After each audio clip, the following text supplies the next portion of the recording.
sida dhabta ah waxaa dunida ay maraysaa la yaabkii ugu dambeeyey ee la xidhiidha in la daawanayo malaayiin dada oo macluul u dhimanaya daqiiqadii ama saacaddiiba ilaa 15 ciyaal iyo dad waaweyna ayaa gaajo u dhimanaya gudaha Gaza. Adduunkii oo dhan waa u daawanaya. qaar ka mid ah wadamada reer Yurub way dibadbaxayaan, wadooyinkii bay taagan yihiin, laakiin waxa aamusay oo shib yidhi wadamadii islaamka kuwoodii la tuhmayey awood ahaan iyo dhaqaale ahaan weliba la jaadhka ahaa.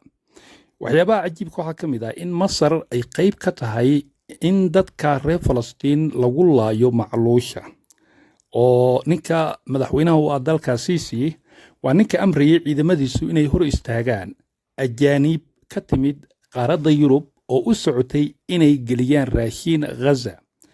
waayo saacaddiiba 12 ilaa 20 qof ayaa u dhimanaya gaajo, weliba gaajo midda ugu liidataa. waxaad arkaysaa sawirradooda iyagoo qaar ka mid a dadka ay dhagaxyo ku xiranayaan caloosha, ilmihii oo istaagga ka daadanaya gaajo awgeed.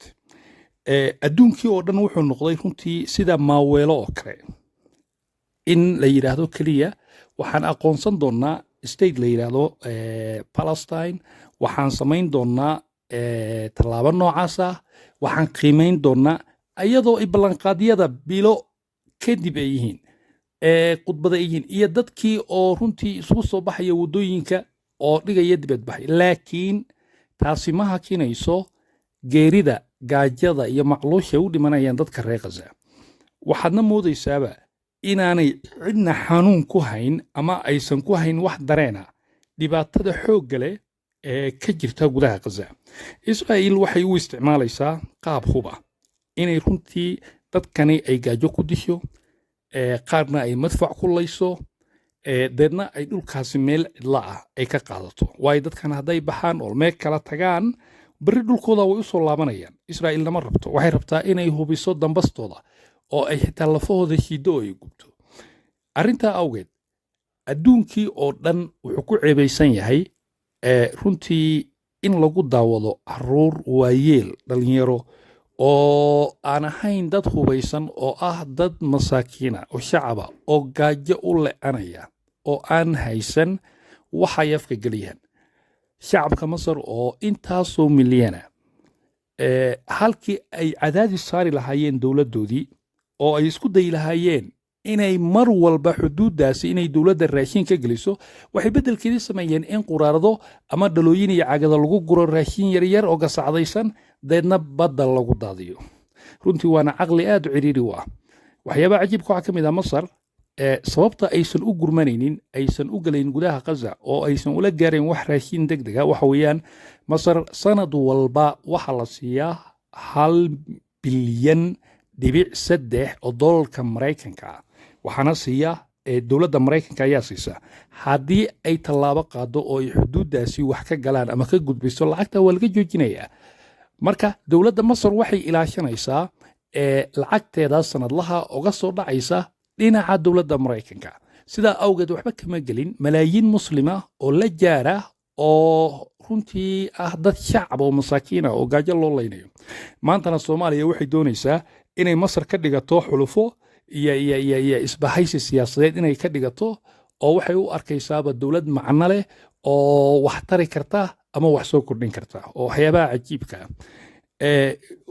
adduunka xuquuqihii insaanka, qaramadii midoobay iyo maxkamaddii caalamiga ahayd ee dadka lagu maxkamadaynayay ama mas-uuliyiinta Afrikaanka marka la eedaynayo inay tacadiyo xuquuq bini'aadama sameeyeen, ayagoo qaarkood xitaa aan caddaymo dhaba loo hayn oo caddaymo mugdi ah laga raadinayay, hadda wixii oo waadax ah oo dunidoo dhan ay marag ka tahay. weliba waxaa cajiiba Fox News, BBC, dhammaan inta ugu badan ee warbaahinta caalamiga, telefishinada aad taqaanaan, wariyaashoodii Gaza joogay waxay soo saareen iyagoo dhan joint statement oo ah war-saxaafadeed wada jira, iyagoo leh wariyaasheeniba macluul Gaza ugu dhimanaya.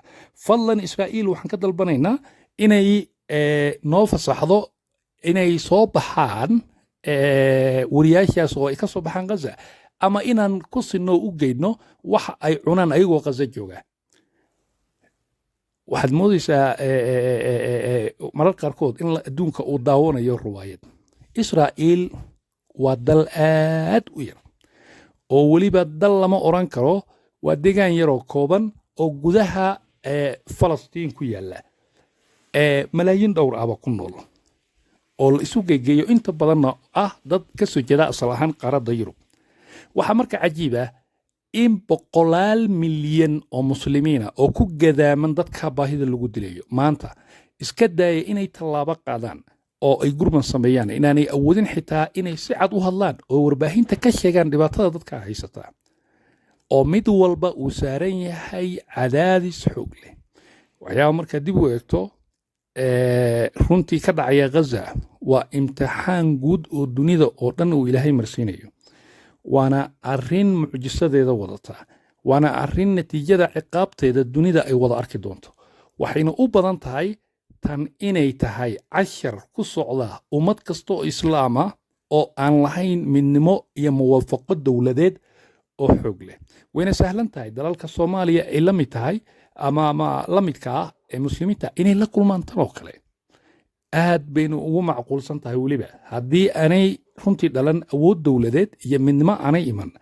waxaa loo nugul yahay inay dhacdo arrinta maanta ee dunida shaashadaha laga daawanayo, ciyaalka gaajada u dhimaanaya ee gudaha Gaza.